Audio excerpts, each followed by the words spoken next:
اور مزہ یہ کہ سورج تھا نہ چاند، نہ فانوس کہیں نظر آتے تھے، نہ لالٹین، یعنی کوئی مصنوعی روشنی پھیلانے والی چیز بھی دکھائی نہیں دے رہی تھی۔ چوبدار پہرے دار مرد ہیں، یعنی جو پہرے دار ہیں، جو دربان ہیں، دروازوں پہ کھڑے ہوئے افراد ہیں، یہ سارے کے سارے مرد ہیں۔ ادھر کے ادھر، ادھر کے ادھر دوڑ رہے ہیں، یعنی ایک گہما گہمی ہے۔ آسمان پر سے عجب عجب طرح کے باجوں کی یعنی موسیقی کی آوازیں آ رہی تھیں۔ یہ تماشا دیکھ کر میں ساری مصیبت بھول گئی۔ میں حیران تھی کہ یہ کس بادشاہ کا محل ہے۔ یہ گہما گہمی تو ہمارے بادشاہ کے ہاں بھی نہیں ہوتی، یعنی اتنی چہل پہل، اتنی رونق تو ہمارے بادشاہ کی طرف بھی نہیں ہوتی۔ قصے کہانیوں میں جیسی پریوں کا ذکر سنا ہے، ایسی ایک پری شانوں پر بال بکھرے ہوئے، بازوؤں پر پر، میرے پاس آئی اور مہین آواز میں بولی، یعنی باریک سی نازک سی آواز میں بولی، سیدانی بھی بڑی راہ دکھائی، ہمارے بادشاہ اور بادشاہ بیگم کب سے تمہارا انتظار کر رہے ہیں، آؤ چلو میں تم کو محل کے اندر لے چلوں۔ میں پالکی سے اتری اور چادر کو اچھی طرح اوڑھ اس پری کے ساتھ ساتھ چلی۔ کیا کہوں اندر کیا بہار تھی، ہزاروں پریاں، گورے گورے رنگ، بوٹا سکت، زرق برق کپڑے یعنی چمکدار انہوں نے کپڑے پہنے ہوئے تھے، چہلیں کرتی اہلی گہلی پھیر رہی تھیں، یعنی چہلیں کرتی ہوئی، شوخیاں بکھیرتی ہوئی ادھر سے ادھر پھیر رہی تھی نازو انداز کے ساتھ۔ چمن یعنی باغ ایسا کہ نہ دیکھا نہ سنا۔ باغ اتنا خوبصورت تھا کہ اس کے بارے میں نہ اتنا خوبصورت باغ پہلے کہیں دیکھا تھا، نہ ہی اس کے بارے میں سنا تھا۔ ہر درخت کا تنا چاندی کا، سونے کی شاخیں، زمرد کے پتے یعنی جو سبز رنگ کا قیمتی پتھر ہوتا ہے اس کے پتے تھے۔ پھلوں کی جگہ کہیں لال لٹک رہے تھے، کہیں نیلم اور کہیں پکھراج۔ یہ مختلف قسم کے قیمتی پتھروں کے نام ہیں، وہ بتاتی ہے کہ پھلوں کی جگہ پر یہ قسم قسم کے قیمتی پتھر لٹک رہے تھے۔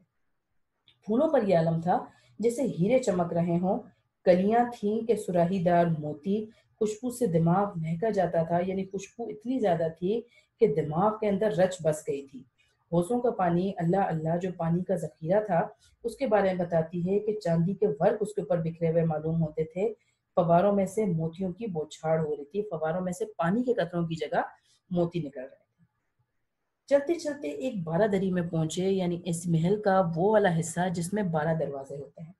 اب بارہ دری کی سجاوٹ بیان کرتی ہے کہ میں نے قلعے کے دربار بھی دیکھے ہیں، مگر اس جیسا سما آج تک نظر سے نہیں گزرا۔ سینکڑوں یعنی 100 سے زیادہ سرخ، سبز، نیلی، زرد، اودی، سفید کرسیاں بچھی تھیں، رنگ رنگ کے، بلور کی تھیں یا کسی اور چیز کی، بلور شیشہ، ایسی شفاف کے آر پار نگاہ گزر جاتی تھی، اور ان پر حسین حسین پریزاد یعنی جو مرد پریاں ہوتی ہیں نا، یہ پریوں کا آپ کہہ لیں تذکیر و تانیث کے حوالے سے جو مذکر ہیں وہ پریزاد ہوتے ہیں، جگمگاتے لباس پہنے، بڑے ٹھسے سے بیٹھے تھے، یعنی بڑے دھڑلے سے بیٹھے ہوئے تھے، بڑے روب کے ساتھ بیٹھے ہوئے تھے۔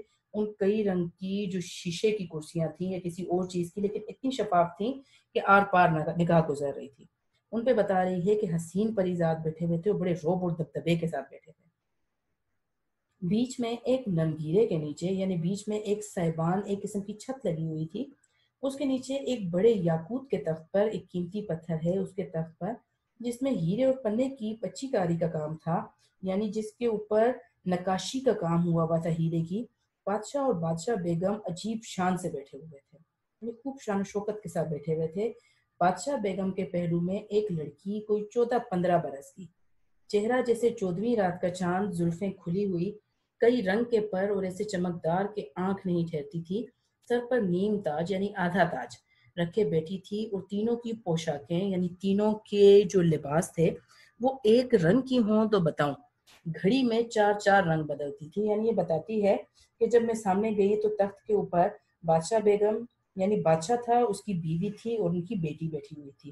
پھر لڑکی کا حلیہ بتایا گیا ہے کہ 14-15 برس کی وہ لڑکی تھی اور اتنی خوبصورت تھی، اتنا چہرہ روشن تھا جیسے پوری رات کا چاند ہو، بال اس کے کھلے ہوئے تھے، بہت سارے رنگوں کے پر تھے اور اتنے چمکدار تھے کہ ان پہ آنکھ نہیں ٹھہرتی تھی۔ جو شہزادی تھی اس نے سر پہ آدھا تاج رکھا ہوا تھا، اور بادشاہ، اس کی بیوی اور اس کی بیٹی، تینوں کے لباس ایسے تھے کہ ان میں ایک ایک لمحے میں 4 رنگ دکھائی دے رہے تھے۔ میں آگے تو بڑھ رہی تھی مگر ہاتھ پاؤں کانپ رہے تھے، ڈر سے نہیں حیرانی سے کہ یا اللہ یہ کون لوگ ہیں، میں جاگ رہی ہوں یا خواب میں یہ پرستان کی سیر ہے، اور اگر جاگتے میں کوئی پری یا دیو مجھے یہاں اڑا لایا ہے تو دیکھیے گھر الٹا جانا بھی ہوتا ہے یا نہیں۔ اب جنی یہ اس وجہ سے پریشان تھی، حیران بھی تھی بہت زیادہ کہ یہ کس قسم کے لوگ ہیں، میں جاگ رہی ہوں یا سو رہی ہوں، حقیقتاً پرستان میں آ گئی ہوں، اور اگر حقیقتاً کوئی مجھے یہاں پہ لے آیا ہے تو یہ مجھے گھر بھی جانے دیں گے یا نہیں۔ یہ سوچتے سوچتے وہ تخت کے پاس پہنچ گئی۔ بادشاہ میری گھبراہٹ دیکھ کر مسکرائے اور بادشاہ بیگم نے بھی مجھ سے کہا، آؤ سید علی بھی آؤ، مزاج تو اچھا ہے، یعنی طبیعت تو ٹھیک ہے، میں نے سنا ہے کہ راستے میں تم بہت ڈری، یعنی مجھے بات پتہ لگی ہے کہ تم راستے میں بہت ڈر رہی تھی۔ میں بولی، حضور کو دعا دیتی ہوں، اور حضور ڈرنا کیسا، وہ تو اللہ تعالیٰ نے مدد کی، نہیں تو جان نکلنے میں کسر ہی کیا رہی تھی۔ یعنی ایک طرف تو یہ ان کو کہہ رہی ہے، تنزیہ طور پہ کہہ رہی ہے کہ ڈرنے کی کیا بات تھی، بس جان ہی تو نکل رہی تھی اور تو کچھ نہیں تھا۔ صدقے مولا کے نام پر، یعنی اللہ تعالیٰ کے نام پر صدقے جاؤں۔ بادشاہ اور سارے درباری سروقت کھڑے ہو گئے، یعنی اللہ کا جب نام لیا گیا تو بادشاہ اور اس کے جتنے بھی دربار میں لوگ شخصیات موجود تھی، اہم شخصیات، وہ پورے قد کے ساتھ کھڑے ہو گئے۔ وہ بڑے لمبے لمبے قد کے لوگ تھے، اور بادشاہ فرمانے لگے، سیدانی بھی تم جانتی ہو ہمارے ہاں اس نام کی کتنی عزت ہے؟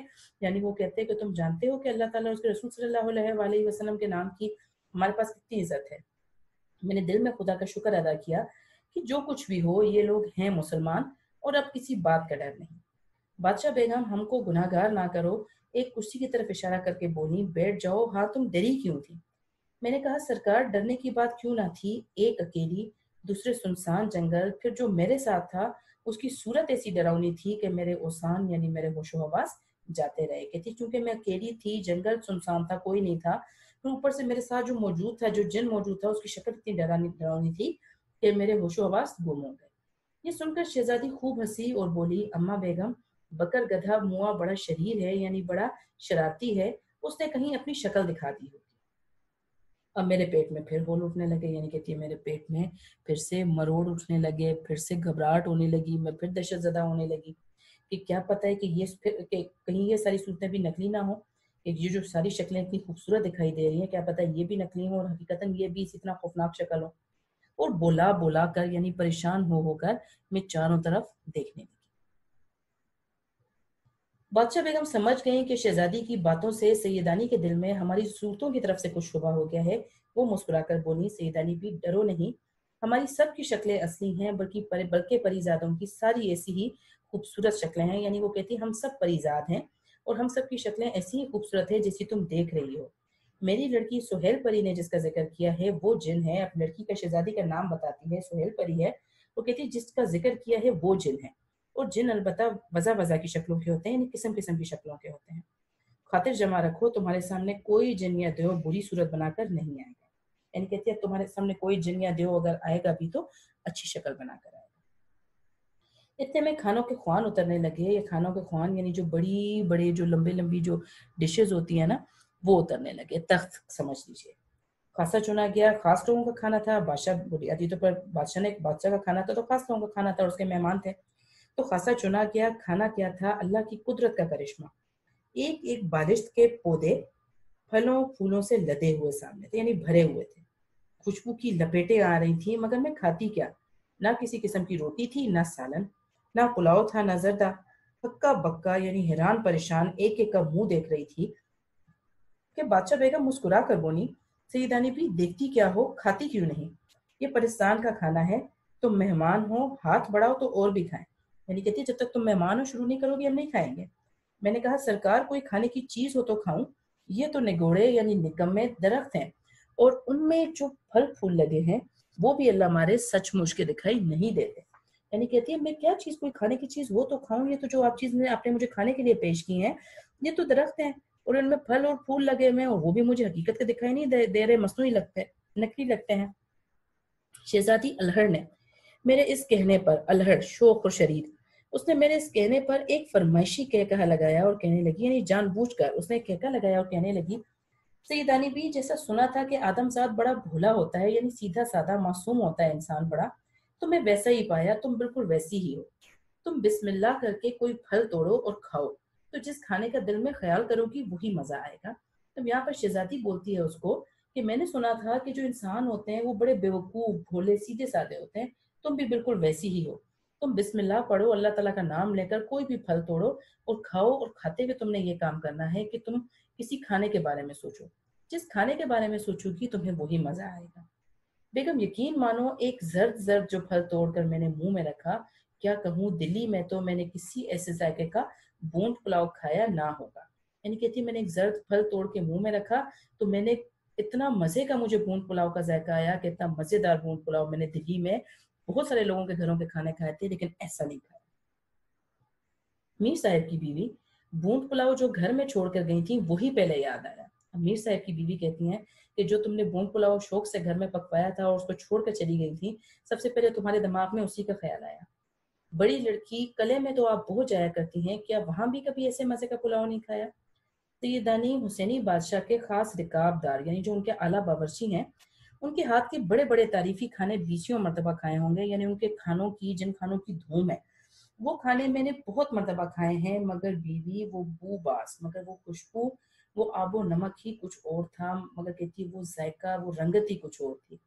ہاں تو بہن بس پھر کیا تھا، جو جو کھانے کھائے تھے بلکہ جن کا نام ہی سنا تھا ان کا خیال کرتی گئی اور اللہ تیری شان وہی مزہ آتا گیا۔ اچھمبے کی بات تھی، یعنی حیرت کی بات تھی کہ جب ایک پھل توڑتی تو دوسرا اس کی جگہ فوراً نکل آتا۔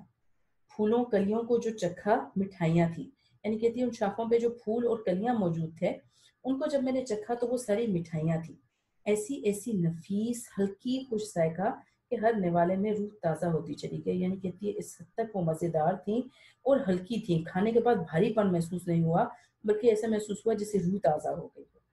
پیاس معلوم ہوئی تو پانی کا خیال آتے ہی یاقوت کا گلاس خود بخود آ کر منہ سے لگ گیا۔ یعنی کہتی مجھے جیسے محسوس ہوا کہ مجھے پیاس لگ رہی ہے، مجھے پانی چاہیے، تو خود بخود پانی کا ایک گلاس آ کر میرے منہ سے لگ گیا۔ یاقوت کا گلاس اور ایسا حباب کا کہ باہر سے پانی جھم جھم کرتا دکھائی دیتا تھا، پانی کے گرنے کی آواز ہے۔ یعنی کہہ رہے ہیں کہ یاقوت کا بنا ہوا قیمتی پتھر کا بنا ہوا گلاس تھا اور اتنا شفاف تھا، ایسا آر پار دکھائی دے رہا تھا کہ گلاس کے اندر پانی باقاعدہ بہتا ہوا نظر آ رہا تھا۔ ڈر کے مارے میں نے زور سے ہونٹ بھی نہیں کھینچے کہ کہیں کنارہ ٹوٹ کر منہ میں نہ چپ جائے۔ کہتی ڈر کے مارے میں نے زور سے گلاس کو ہونٹ بھی اپنے نہیں لگائے کہ کہیں اتنا شفاف بنا ہوا گلاس ہے اس کا کنارہ ٹوٹ کر میرے منہ میں چپ نہ جائے۔ اللہ اللہ پانی کو نہ پوچھو، ایسا میٹھا، ایسا معطر، ایسا سفید پانی تو نہیں ہوتا، نہ جانے کیا چیز تھی۔ سب کے بعد میں نے سوچا کہ پتوں کو بھی دیکھنا چاہیے۔ یعنی وہ کہتی ہے اب پانی کے بارے میں نہ پوچھئے، اتنا میٹھا، ایسا ذائقے دار اور ایسا خوشبودار پانی تھا، اتنا سفید تھا، اس کا رنگ شفاف رنگ تھا کہ میں نے آج تک ایسا پانی نہیں دیکھا، معلوم نہیں پانی تھا یا کیا تھا۔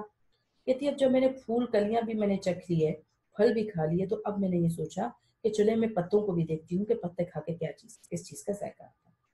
اب پتے جب کہتی ہے میں نے جب ساتھ ہی پان کا بھی خیال آیا، اب جب پتے کھانے کا سوچا تو اس کے دماغ میں پان کا خیال آ گیا۔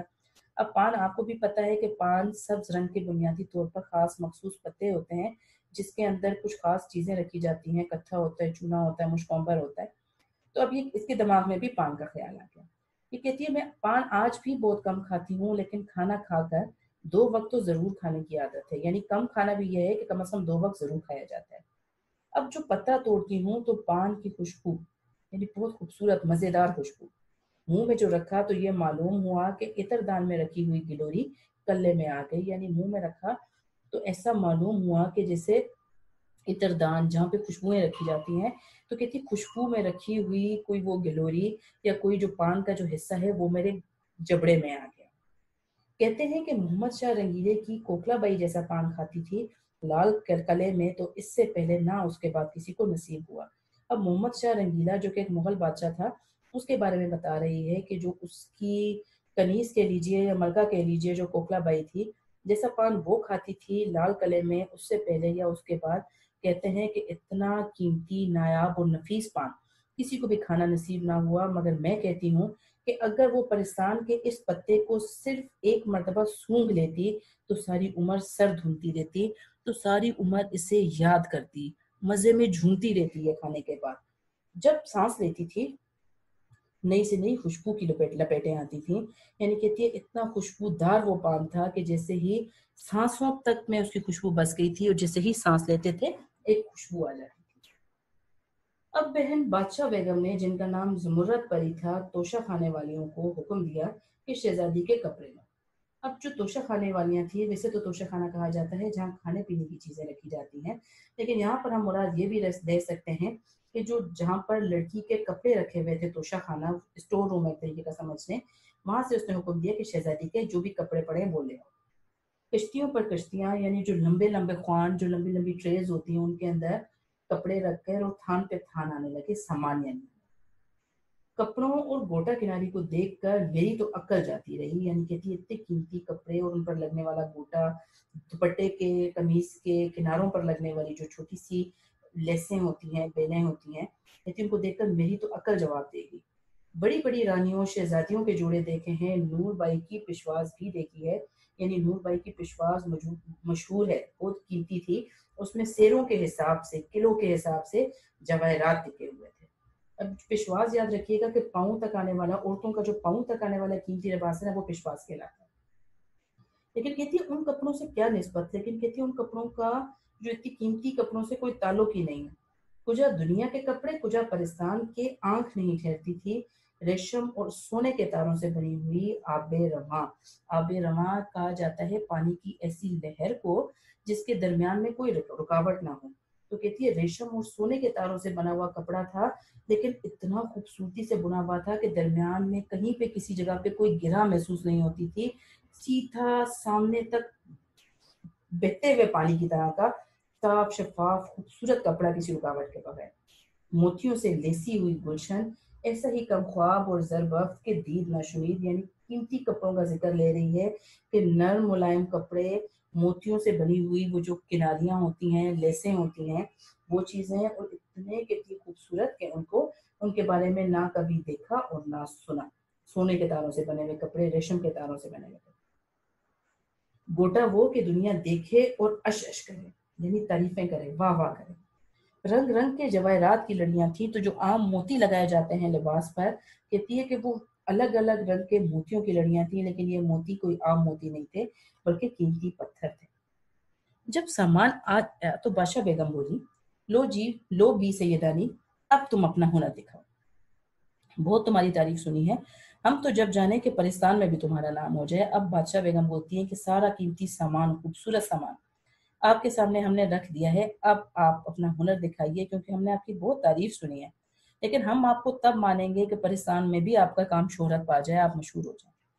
میں دل میں تو بہت پریشان ہوئی کہ یا اللہ، میں یہاں کیا کاریگری دکھاؤں، یعنی یہاں پر میں اپنا کیا ہنر دکھاؤں، کون سی وضع ٹانکوں کے ان کے لیے نہیں ہوں، مگر زبان سے کہا۔ اب کہتی مجھے نہیں پتا تھا کہ پرستان کے لوگ کس قسم کے کپڑے پہنتے ہیں، میں کس قسم کی چیزیں اوپر لگاؤں گی تو ان کو پسند آئیں گی یا ان کے لیے نہیں ہوگی، مگر زبان سے کہا حضور اللہ مالک ہے، وہی آبرو رکھنے والا ہے، یعنی عزت رکھنے والا ہے، صبح ہونے دیجیے، جو کچھ مجھے آتا ہے حاضر ہوں۔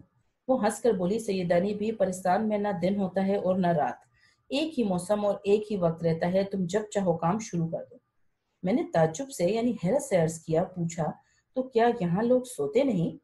کہنے لگی یہاں سونے کا کیا کام، نیند پرستان میں نہیں آتی، ہمارا مشغلہ تو آٹھوں پہر سیر سپاٹے ہیں، یعنی جو دن کے 8 حصے ہیں، ہم دن کے 8 حصوں میں ادھر ادھر سیر و تفریح کرتے رہتے ہیں۔ پرستان سے جی اکتایا تو دنیا والوں کے خوابوں میں چلے گئے، یعنی کہتے ہیں جب پرستان میں گھومتے پھرتے تنگ آ جاتے ہیں تو ہم دنیا میں موجود انسانوں کے خوابوں میں چلے جاتے ہیں۔